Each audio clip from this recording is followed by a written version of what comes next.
기도 올려드렸습니다. 아멘. 사랑하는 여러분들, 여러분들 기도하시지요? 이건 뭐 이제 제가 이렇게 추궁하면서 여쭤보는 게 아니라요. 가만히 생각을 해보면요, 상당히 저희가 많이 기도를 한다라는 걸 알 수가 있습니다. 방금도 제가 뭘 했습니까? 기도할 때 여러분도 같이 기도하셨지요? 오늘 하루 몇 번의 기도를 하셨습니까? 한번 시간을 드릴 테니까 한번 헤아려 보시겠습니까? 제가 올라오기 전에 저도 한번 헤아려 보려고 했는데요, 잘 헤아리지 않는 거예요. 예배 가운데서 몇 번의 기도가 있고, 저도 밥도 먹었고 사이사이 간식도 먹고 그럴 때마다 이렇게 기도를 했지 않겠습니까? 그렇죠, 목사입니다 여러분. 의심의 눈초리를 바라보지 말아주시고, 아마 여러분들도 마찬가지일 겁니다. 기도를 평소에 그러니까 많이 하시는 분들과 또 그렇지 않는 분들이라고 하더라도 사실 우리가 기도와 매우 가깝게 살아가고 있다는 것을 알 수가 있습니다. 어린아이부터 장성한 성인, 노년에 이르기까지 나이를 초월하여서 우리는 기도를 합니다. 또 나라와 민족, 또 모든 열방에 있는 모든 사람들이 다 기도를 한다고 해도, 종교를 초월하여서 모든 사람이 다 기도를 한다고 해도 과언이 아닐 것입니다. 또한 우리는요, 각자 처한 상황에 따라서 이 기도의 내용이 좀 달라지는 것 같습니다.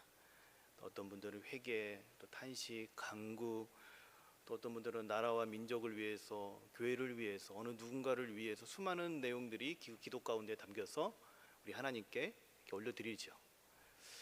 또한 여러분, 기도의 방법에 있어서도 다양한 기도를 하게 되어집니다. 여러분이 알고 있는 기도의 방법이 무엇이 있습니까? 중보기도, 방언기도, 침묵기도, 관상기도, 통성기도, 또 합심기도, 대표기도, 상기도, 새벽기도 등등등. 네, 다양한 방법으로 기도를 합니다. 우리가 사람들이 다양하고 또 처한 상황들이 또 다양하기 때문에 다양한 기도의 형태가 생겨나는 것이 아닐까 싶습니다. 이렇듯 여러분, 우리의 삶은요, 기도로 가득합니다. 기도를 떼고 우리의 삶을 설명하기가 참 쉽지가 않습니다. 직접적으로 기도의 자리에 앉지 않는다고 하더라도 때로는 우리 마음 가운데 우리가 바라는 것들을 이렇게 탄식하며 올리는 것 또한 저도 기도의 일종이라고 여겨집니다. 그런데 여러분, 문제가 하나 있어요. 무엇이 문제냐면요, 그렇게 우리 삶에 밀접하게 가까이, 또 우리가 하루에도 몇 번씩 하는 그 기도가 어렵게 느껴진다는 것입니다. 저만 그런가요? 이것이 저는 기도자의 딜레마인 것 같습니다. 우리가 수많은 기도를 올려드리는데 그 기도가 때로는 어렵게 다가온다는 것입니다. 특별히 신앙생활을 처음 시작하시는 분들은 더 그렇습니다. 제가 이번 주에 신방 전화를 하는데 한 어르신이 저한테 이런 말씀을 하시더라고요. 너무 어렵다고. 때로는 신앙생활을 오래 하셨던 분들도 예외가 아닙니다. 기도가 참 어렵다라는 고백을 하시는 분들을 많이 보게 되어집니다. 저희 시골에 저희 아버지가 그 장로님, 시골교회 장로님으로 오래 이제 신문을 하셨는데 조금 일찍 은퇴를 한다고 하니까 시골교회 장로님이 저희 아버지를 찾아오셨어요. 왜 그런 줄 아십니까? 아마 여기 앉아 계신 장로님도 알 겁니다. 저희 아버지가 빠짐으로써 장로님들이 기도가 어딜 가서나 이제 기도를 하셔야 되는데 이게 너무 부담이 되고 이렇게 마음의 준비가 안 됐다고 조금 더 이렇게 나중에 은퇴를 해달라고 저희 집에 찾아오시기까지 했답니다. 누가요? 장로님들도 그러십니다. 사실입니다. 여러분, 웃기려고 제가 각색한 거 아닙니다. 또한 평소에 기도가 잘 되던 분들도요, 기도 가운데 답답함을 느낄 때가 있습니다. 또한 우리가 이렇게 기도하는 것이 맞나 하는 질문이 생겨날 때도 있습니다. 다양한 이유로 우리는 기도를 어렵게 여깁니다. 제가 기도를 어려워하시는 분들이 여러 가지 유형들, 또 이야기 가운데서 한 두 가지 정도만 그 이유들을 설명해 볼까 합니다. 들어보시고 내 이야기다 하시는 분들은 그냥 끄덕끄덕을 하시면 됩니다. 여기서 아멘 하시면 안 되는 겁니다. 기도가 어렵게 여겨지는 부분들에 대해서 제가 설명하는데 아멘 하시는 포인트가 아닙니다. 그냥 끄덕끄덕 내 이야기다 싶으면 그렇게 하시면 됩니다. 아시겠죠? 네, 아멘 못 하시겠죠? 자, 여러 가지 유형들 중에서 사람들이 기도를 어렵게 여기는 두 가지를 본다면, 첫 번째는요, 하나님에 대해서 오해하기 때문에 기도를 어렵게 여기는 경우를 제가 보게 됩니다. 어떨 때요? 하나님에 대해서 우리가 오해할 때 기도를 어렵게 여긴다는 것입니다. 두 번째는요, 그 말씀에서 나온 기도에 대한 여러 가지 내용들이 좀 다양해서 어쩔 때는 이렇게 기도해야 되는 것 같은데 어쩔 때는 또 이렇게 기도하라고 말씀하시는 것들이 좀 혼란스러워서 기도를 어렵게 여기시는 경우가 있는 것 같습니다. 오늘 저 이 두 가지를 좀 말씀 나눠볼 건데요. 자, 그 내용을 제가 한번 설명해 드리도록 하겠습니다. 먼저 하나님에 대해서 오해하면 기도를 어렵게 느끼는 이유를 한번 살펴볼 건데요. 여러분, 하나님 살아계십니다. 네, 여기서는 아멘 하셔도 돼요. 자, 여러분, 하나님 살아계십니다. 아멘이죠. 이것이 우리 신앙의 본질이자 출발이자 또 우리의 기본기 아니겠습니까? 여기서 우리의 신앙은 출발합니다. 우리의 신앙은 그 살아계신 하나님 앞에 나아가서 우리가 기도를 한다는 것은 우리가 잊으면 안 됩니다. 자, 그런데요, 또한 우리 인간은요, 모든 피조물 중에서 유일하게 그 살아계신 하나님의 속성을 공유받아서 어떠냐면요, 하나님과 소통할 수 있는 인격적인 존재로 창조되었습니다. 여러분, 이거 매우 중요한 부분입니다. 잘 기억하셔야 됩니다. 하나님과 모든 피조물 중에 유일하게 인간만이 하나님과 인격적인 소통이 가능한 존재라는 것입니다. 자, 다시 정리하자면요, 하나님과 우리 인간은요, 소통이 가능한 존재라는 것입니다. 이런 관계, 이 소통의 관계가 되어지려면 조건이 뭐 여러 가지 조건이 있겠지만 먼저는 살아있는 대상끼리 소통이 가능하다는 것입니다. 그리고 두 번째는 인격 대 인격이 만나야만이 소통이 가능합니다. 그러니까 우리가 하나님과 소통이 가능하다라는 것은 우리도 살아있고 하나님도 살아계시고 하나님이 인격이시고 저희도 같은 그 하나님의 속성을 부여받아서 하나님과 같이 대화를 나눌 수 있는 그런 존재를 하나님이 여겨주실 때 가능하다라는 것입니다. 여러분, 우리가 기도할 때 이것을 기억하고 기도해야 될 매우 중요한 포인트입니다. 자, 여러분 보세요. 여기 이렇게 마이크가 있죠. 제가 이 마이크에게 아이고 마이크야, 너는 어쩜 이렇게 디자인도 멋있고 내 목소리를 너무나 멋지게 담아내고 내가 너를 볼 때마다 너무나 감동스럽고 참 너 귀하다. 그렇지? 그러면 얘가 이렇게 끄덕끄덕 하나요? 제 손을 통하지 않고 끄덕끄덕 할 수 있겠습니까? 물론 갑자기 뭐 바람이 불어오거나 얘가 갑자기 이렇게 쓰러질 때가 있는데 그런 만약의 경우를 제외하고는 스스로 이거를 할 수가 없지요. 자, 제가 이렇게 이 녀석한테 그렇게 대화를 하고 넌 참 감동이고 너무 대단하구나 라고 제가 대화를 걸면 어떻게 되겠습니까? 이게 왠지 자존심이 좀 상하지만 어떤 느낌을 받냐면요, 제가 얘한테 외면받는 느낌을 받습니다. 왜 그렇습니까? 얘는 저와 소통할 수 없는 존재이기 때문에 그렇습니다. 인격도 가지고 있지 않고 살아있지도 않기 때문에 그런 것이죠. 이해가시나요? 반면 여러분, 살아있다고 해서 다 소통이 가능하지도 않습니다. 여러분, 종종 집에서 키우는 강아지 또는 애완, 물고기 이런 것들과 소통이 가능하다고 하시는 분들이 좀 계세요. 하시는 분들이 계시는데요, 제가 이제 고민을 해봤어요. 이런 부분들을 어떻게 말씀을 드려야 될까 했는데 제가 말씀드리기 좀 그렇지만 그냥 그렇게 믿고 사시는 것이 정신 건강에 좋을 것 같아요. 그러나 여러분, 대부분 살아있는 다른 동물들과 여러분, 우리 사람은 소통이 가능하지 않습니다. 왜냐하면 그 대상들은 살아있기는 하나 생명이 있기는 하나 인격이 없기 때문에 그런 것이죠. 영혼을 가지지 않는 존재이기 때문에 그런 것입니다. 그러나 사람과 사람이 만나면 어떻습니까? 소통이 가능하지요. 그렇죠? 여러분, 제가 보편적인 상황을 말하는 겁니다. 보편적으로 사람과 사람이 만나면, 그죠? 자꾸 소통이 안 되는 자기 남편과 아내 떠올리시면 안 돼요. 보통 사람과 사람이 만나면 소통이 가능합니다.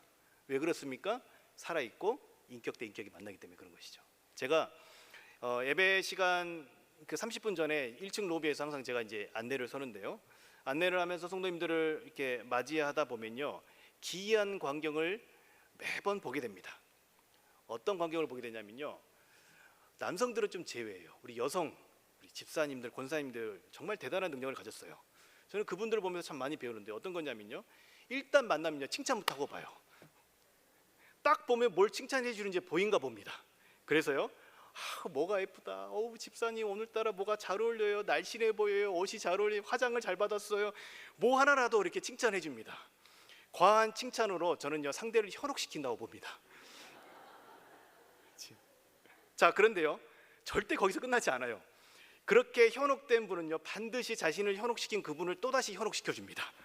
아이고 집사님은 오늘 왜 이렇게 머리가 잘 어울려, 머리가 예쁘네. 그런 광경을요 1층에 있다 보면 자주 보게 돼요. 감탄을 금할 길이 없습니다. 여러분, 이게 무엇인가요? 소통이죠. 소통. 서로의 마음을 주거니 받거니. 그렇죠? 여러분, 우리와 하나님은요 바로 그런 관계입니다. 피조물 중에 유일하게 우리는 하나님과 소통을 할 수 있는 특별한 존재로 우리를 창조해 주셨습니다. 그렇기 때문에 우리가 올려드리는 것에 하나님께서 어떻게 해요? 반응해 주신다는 것입니다. 왜 그렇습니까? 하나님이 살아계시고 그 하나님이 우리를 인격적인 관계 가운데 초대해 주셨기 때문에 그런 것입니다. 이유는 알 수 없어요. 왜냐하면 하나님이 그렇게 창조하셨기 때문에. 달리 은혜라고밖에 달리 설명할 길이 없습니다. 그런 지혜를 우리 가운데 주셨다는 것 자체가. 하나님 그렇게 우리를 사랑하시나 봐요. 여러분, 이 사실을 기억하면서 우리가 기도해야 한다는 것입니다. 그런데 우리가요 기도가 어렵게 느껴지는 이유는 이러한 부분들을 이렇게 간과하고 있기 때문에 그런 것입니다. 자, 우리는 기도를 하면서 우리와 소통하기 원하시는 그 하나님과 어떠냐면요 소통하려 하지 않습니다. 누가요? 내가. 하나님이 아니라 내가. 이게 무슨 말이냐면요, 우리가 기도하면서 하나님과 상호 소통을 해야 되는데 우리의 기도는요 대체적으로 일방적인 기도를 할 때가 많이 있습니다. 하나님의 말씀과 하나님의 뜻과 하나님의 마음을 또 하나님의 인도하심을 잘 들으려 하지 않습니다. 자, 여러분, 제가 설명드릴게요. 잘 들어보세요. 자, 여러분들이 이 자리에서 10분을 앉아서 기도한다고 해봅시다. 통성기도 이런 걸 조금 제외하고 개인적으로 하나님 앞에 나아가서 여러분이 기도한다고 해봅시다. 자, 기도는 하나님과 대화라고 우리가 늘상 이렇게 이야기를 하잖아요. 그런 부분에 대해서 여러분 다 동의하시잖아요. 여러분, 그 기도의 자리에서 얼마나 많은 시간을 하나님 앞에 앉아서 하나님의 인도하심을 받고 하나님의 음성을 듣고자 앉아 계십니까? 생각해 보세요. 여러분, 생각보다 그 시간이 길지 않거나 아예 없는 기도가 대부분일 것입니다. 여러분, 하나님의 뜻이 궁금해서 기도하잖아요. 나를 향한 하나님의 계획을 알고 싶어서 우리가 기도하잖아요. 여러분이 처한 그 상황 가운데에서 하나님의 응답을 구하잖아요. 우리의 필요를 하나님께서 채워주시기 위해 하나님께 간구하잖아요. 그렇게 수많은 기도의 말을 하나님께 올려드리지만 정작 우리는 그 기도의 내용에 대한 하나님의 뜻과 하나님의 인도하심을 들으려 하지 않는다는 것입니다.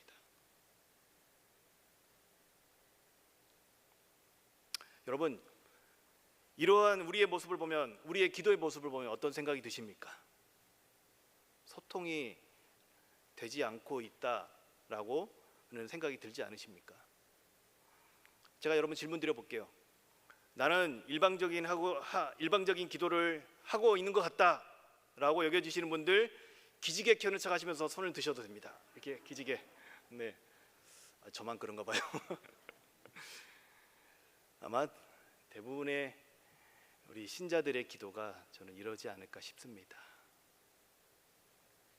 여러분, 우리가 셀 모임을 할 때나 남편과 아내와 대화를 할 때나 또 주변 지인과 대화를 할 때 언제가 제일 답답합니까? 자기 말만 하는 사람이요. 자기 말만 하고 소통이 되지 않은 사람과 함께 맞닥뜨려져서 대화를 할 때 우리 답답함을 느끼잖아요. 그런 사람과 나눔과 대화가 지속되기 쉽습니까? 그 시간이 재미있나요? 지루하지요. 그런데 어떻습니까, 여러분? 서로 주고받으면서 오고 가는 대화가 되면 어떻나요? 그 마음 가운데 시원함을 느끼고 내 마음을 알아주는 그 상대로 인해서 기쁨을 느끼는 것이 우리 아니겠습니까? 그 시간이 기다려지고 또다시 그 시간을 나누고 싶고 그 사람을 만나고 싶은 것 아닐까요? 그 이유가 무엇입니까? 그 사람과 깊은 마음을 나누는 소통이 이루어지기 때문에 그런 것입니다. 왜요? 살아있는 대상과 인격적인 친밀함을 나눴기 때문에 그런 것이죠. 여러분, 저와 여러분이 기도를 올려드리는 그 하나님 살아계십니다. 또한 그 하나님은 우리와 소통하기를 원하시는 하나님이십니다. 여러분, 그 하나님 앞에 나아가 우리가 기도하는 시간은, 그 기도하는 시간에 우리가 일방적으로 기도하고 있다면 그것이 우리의 기도를 어렵게 만드는 것이에요. 자, 두 번째, 말씀 가운데 다양하게 나타난 그 기도에 대한 내용들로 인해서 우리가 기도는 이렇게 해야 되나 이렇게 해야 되나 때로는 이렇게 혼란스러울 때가 있습니다. 요한복음 15장 7절에 이런 말씀이 있지요. 내가 너희 안에 거하고 내 말이 너희 안에 거하면 어떻게 해요? 무엇이든지 원하는 대로 구하라. 어떻게 한답니까? 그리하면 이루리라. 아멘. 여러분, 우리가 정말 붙들고 기도하는 내용 아닙니까? 무엇이든지 원하는 대로 구하면 우리 주님께서 주실 것이야. 이거를 붙들고 간절히 기도하지 않습니까? 여러분, 이러한 말씀 성경에서 많이 찾아볼 수 있습니까? 있습니까? 다시 한번요. 너무 어려운 질문인가요? 이러한 비슷한 류의 말씀 성경에서 많이 찾아볼 수 있습니까? 있습니까? 이지선다형 아무거나 찍으세요. 다 맞아요. 아주 많이 있습니다. 제가 요절그절 이렇게 찾아놨다가 시간이 없어서 제가 다 띄우지를 못했습니다. 우리가 오늘 읽었던 본문 야고보서 4장 3절 그 위에 보면 4장 2절에도 보면요, 그런 내용이 나타나 있어요. 뭐라고 나타나 있습니까? 너희가 얻지 못하면 무엇 때문에요? 구하지 못하기 때문이라. 성경에서는 우리가 간구하고 또 기도하고 간구하면 또 구하면 얻을 수 있고 하나님께서 우리의 기도를 들으신다라고 말씀합니다. 그렇지요? 그런데 우리가 읽었던 본문에서 3절에서는 뭐라고 말씀합니까? 구하여도 받지 못하면 정령이 쓰려고 어떻게 해요? 잘못 구했기 때문에 하나님께서 너희 기도를 듣지 않으신다는 거예요. 구하라고 했는데서 구했더니 정령으로 잘못 구했다라고 합니다. 기도자의 아이러니가 생기라는 것이죠. 자, 보세요. 그런데요, 사실 우리는요, 기도하고 구하는 대로 이루어진다는 믿음을 가지고 기도하시죠. 그리고 그 기도의 내용대로 응답되기를 원합니다. 그러나 간절히 믿기만 하면 정말 이루어질 것인가 하는 마음속에 약간의 의심을 가지고도 믿음을 붙들고 기도하죠. 이 말씀에 근거해서. 그런데 오늘 읽었던 이런 말씀까지 접하면 기도하는 것이 어렵기만 느껴져요. 또한 마태복음 6장에는요 이런 말씀이 있습니다. 31절에서 33절까지 말씀 우리 함께 보도록 하겠는데요. 자, 그러므로 염려하여 이르기를 무엇을 먹을까, 무엇을 마실까, 무엇을 입을까 하지 말라. 이는 다 이방인들이 구하는 것이라.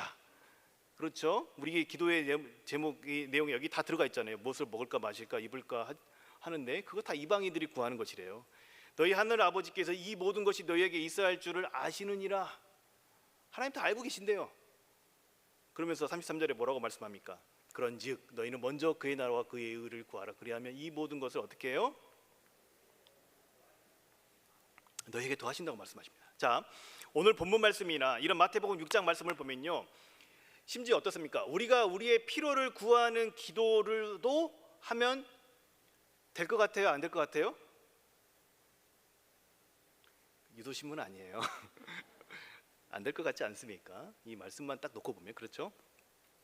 그러나 여러분, 우리의 삶에서요, 여러분, 저와 여러분이 살아가고 있는 이 실존적인 삶에서 필요를 구하는 기도 하나님께 우리가 안 할 수가 있습니까? 우리 능력이 한계가 있는데 어떻게 우리가 하나님께 우리의 필요를 구하는 기도를 안 할 수가 있어요? 전능하신 그 하나님 앞에 그 기도를 할 수밖에 없잖아요. 먼저 그의 나라와 그 의를 구하라고 하셨는데 대체 어디까지 구해야 됩니까? 어떤 분들은 이런 분이 있으세요. 제가 이제 학생 시절에 일단은 주의 나라를 위해서 기도해. 그 다음에 네 기도하고 싶은 거 해. 이런 말씀하셨던 분도 계세요. 참 어려워요. 그렇죠? 말씀 가운데 이렇게 믿음으로 구하라는 말씀과 또 잘못 구했다는 말씀과 또한 우리의 필요를 구하면 안 된다는 이런 말씀들이 서로 상충되는 것만 같습니다. 이럴 때에 우리는요, 기도하는 것이 어렵게 느껴집니다. 그렇지요? 제가 여러분들의 간지러운 속을 이렇게 긁어주고 있나요? 아니면 더 답답하게 만들고 있나요? 그런데 여러분, 이렇게 기도와 간구에 대한 성경의 내용을 보실 때는요, 딱 그 구절만 빼서 보시면 안 됩니다. 성경의 앞뒤에 그 문맥이라고 그러잖아요. 어떤 정황과 상황 가운데서 이 말씀을 하셨는지를 반드시 살펴보셔야 합니다.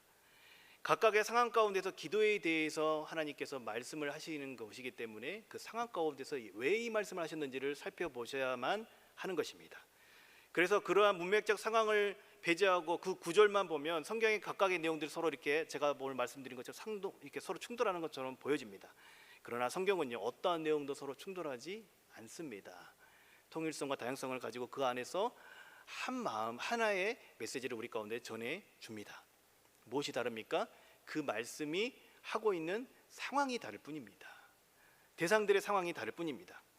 여러분, 기도는요, 대부분 하나님과 우리와의 관계가 어떤 관계로 들어갔는지에 대해서 설명을 할 때 이 기도에 대한 내용과 간구에 대한 내용들이 대체로 등장합니다. 성경을 보시면 대부분 그때 이 기도라는 것이 나타나는 걸 알 수가 있습니다. 여러분, 우리가 오늘 읽었던 본문 야고보서 4장의 말씀에서도 보면요, 우리가 하나님과 어떤 관계 가운데 있는지에 대한 내용이 그 본문의 앞뒤에 설명이 되어 있어요. 자, 오늘 본문 말씀에서도요, 우리는요, 창조주 하나님께 이제 복종을 해야 된다는 것이 나옵니다. 우리가 하나님과 어떤 관계 가운데 있는 것을 말씀해주고 있는 것이지요. 하나님과 회복된 관계 가운데로 들어가 나를 만드신 창조주 하나님의 참된 권위를 인정하면서 살아가는 것이 이 복종이라는 것의 해석이 될 수 있습니다. 그리고 이것에 대한 것을 또 어떻게 설명하고 있냐면요, 하나님을 가까이 하라라고 말씀합니다. 그러한 우리의 삶의 중심에 어떻습니까? 내가 아닌 그리스도를 주인으로 모시는 삶이 바로 이러한 삶이 그래야만 가능하다라는 것을 말씀하십니다. 그렇게 신자의 삶은요, 우리 마음의 중심의 축이 바뀐 새로운 자아를 가진 새로운 사람의 삶입니다. 그러한 사람은 어떻습니까? 마귀를 대적하고 정욕으로부터 자유하고 세상과 보닿지 않고 하나님을 가까이 하는 새로운 삶을 살아가는 사람을 말합니다. 그러한 이들은 부활의 능력으로 이 세대를 따라 살지 않고 선한 일을 할 수 있는 존재가 된 것입니다. 이러한 이들이 기도를 어떻게 해야 되는지 말씀하고 있는 것이에요. 이런 신자들은요, 중심에서 하나님 나라를 소망하고 그 나라를 위해서 어떻게 합니까? 살아가게 됩니다. 그렇게 회복된 양심과 하나님의 질서 안에 들어가서 그 하나님의 질서를 순응하면서 살아가게 되는 것입니다. 이 모든 것이 절로 이루어지는 것이 아니라 우리가 예수님을 영접할 때 우리 안에 내주하고 계시는 성령의 사역을 통해서 가능케 하시는 것입니다. 이러한 신자들의 모든 간구는 말씀의 약속과 같이 어떻습니까? 성령의 인도하심을 받아서 이 새로운 삶을 살아가는 그러한 신자들의 기도는요, 말씀의 약속과 같이 구하는 대로 하나님께서 들으시고 응답하시고 그들의 필요를 하나님께서 채우십니다. 그렇게 우리가 진정으로 거듭난 이들이라고 한다면 우리의 기도, 우리의 간구 누가 들으신다고요?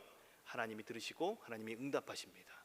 또한 우리가 구하기도 이전에 하나님께서 우리의 필요를 아시고 채워 가신다라는 것입니다. 그 하나님께서 우리의 간구를 들으시고 우리의 삶의 필요를 채우시고 책임져 주시는 유일한 하나님이심을 성경은요, 구약과 신약 전체를 통하여서 변함없이 우리 가운데 증거해 주고 있습니다. 우리가 믿는 하나님 바로 그런 분이시고 우리는 그러한 살아계신 하나님 앞에 기도를 올려드리는 것입니다.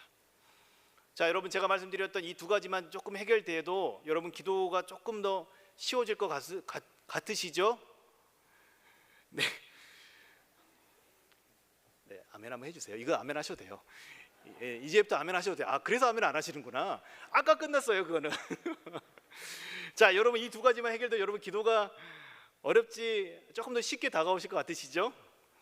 자, 하나님이 우리와 소통하시는 하나님이라는 것, 그 기도에 대한 말씀에 대한 오해만 풀려도 여러분 기도가 조금 더 우리 가운데 가깝게 다가올 것입니다. 기도가 되지 않다면 왜 되지 않는지 여러분 우리 스스로가 이 내용을 통해서 우리의 기도를 한번 돌아보시기 바랍니다. 이를 통해서 우리가 이 기도에 좀 구체적으로 적용해 본다면 어떻게 할 수 있을까 제가 고민을 해봤는데요. 일단요, 여러분, 우리는요, 우리의 필요와 우리의 상황을 하나님께 아뢰드릴 수 있어요. 왜냐하면 그분이 우리의 아버지시거든요. 저희 아들 맨날 저한테 뭐 이야기해요. 왜요? 아버지니까. 그러니 여러분, 여러분의 어떠한 상황, 여러분의 어떠한 필요, 여러분의 어떠한 문제라도 하나님께 다 낱낱이 아뢰시고 하나님께 간구하시기 바랍니다. 여러분, 우리는요, 완벽한 존재가 아니기 때문에요, 때로는 우리의 기도가 잘못될 수도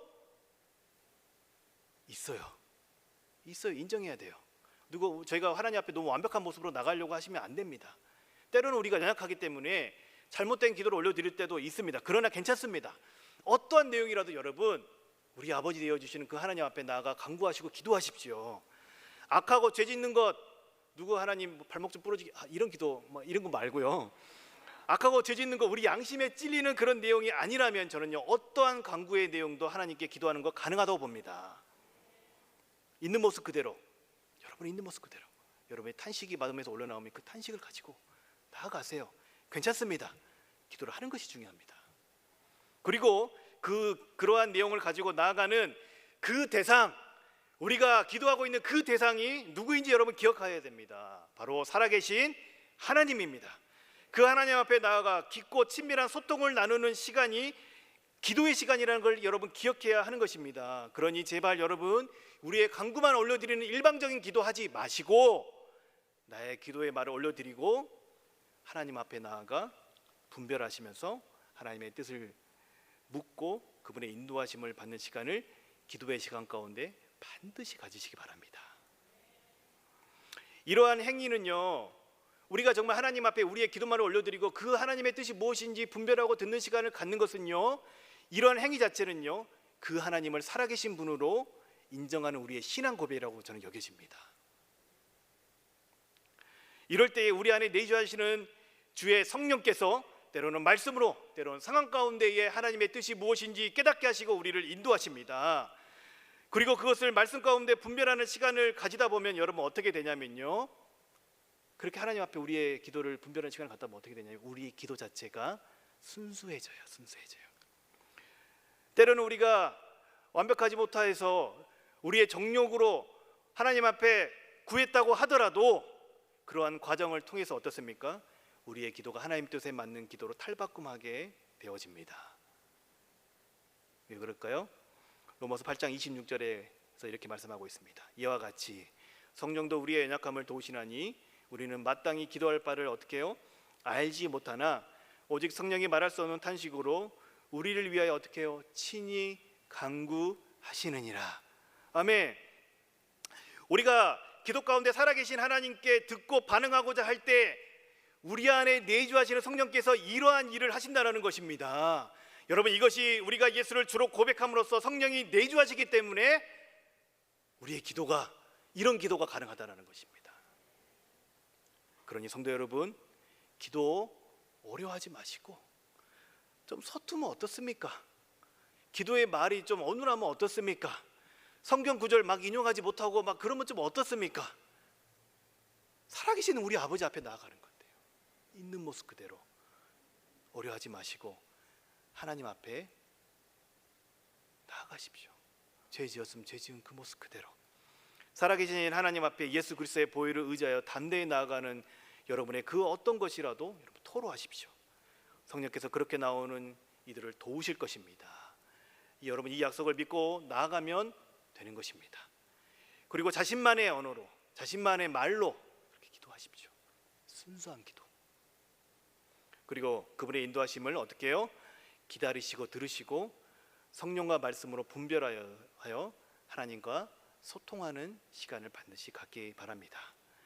자, 어떻게 해요? 기도를 올려드리고 기다리고 듣고 분별하는 시간을 반드시 가지시기 바랍니다. 어떻게 해요? 올려드리고 기다리고 듣고 분별하는 시간을 가지시기 바랍니다. 특별히 여러분 새가족 초청잔치를 앞두고 여러분들이 품고 있는 영혼을 위한 기도 시간을 가지고 꼭 하시기 바랍니다. 그 기도 누가 들으세요? 살아계신 우리 아버지 되신 하나님께서 들으십니다. 그리고 그 영혼에 대한 우리 하나님 아버지의 마음을 반드시 들으시기 바랍니다. 기도 가운데 한 영혼을 찾으시는 주의 성령께서 기도 가운데 역사하시고 또 감동 주시고 방법에 대한 지혜까지 주실 줄 믿습니다. 하나님과 소통하는 시간을 갖는 것이 익숙하지 않아서 처음에는 여러분 어색할지 모르지만 기도에 대한 막막함과 어려움이 사라질 것입니다. 자녀된 우리에게 항상 최고의 것을 주시는 그 하나님을 신뢰하면서 오늘도 기도의 자리를 사모하시는 저와 여러분이 되기를 우리 주 예수 그리스도의 이름으로 축복합니다. 제가 잠깐 기도하겠습니다. 하나님, 우리가 하나님을 오해했습니다. 또는 하나님의 말씀을 단편적으로 보고 오해할 때가 있었습니다. 그래서 때로는 기도가 어렵고 때로는 막막할 때가 있었습니다. 그러나 다시금 우리가 하나님을 어떻게 하나님 앞에 나아가 어떻게 반응해야 될지 다시금 바라봅니다. 이 시간 주의 성령께서 친히 말씀하여 주시고 깨닫게 하여 주시고 또한 하나님을 향한 우리의 기도의 자리가 회복될 수 있는 은혜가 있을 수 있도록 주님 함께하여 주시옵소서. 이 모든 것 우리 주님께 부탁드리오며 다시 오실 우리 주 예수 그리스도 이름으로 기도 올려드렸습니다. 아멘. 찬송가 580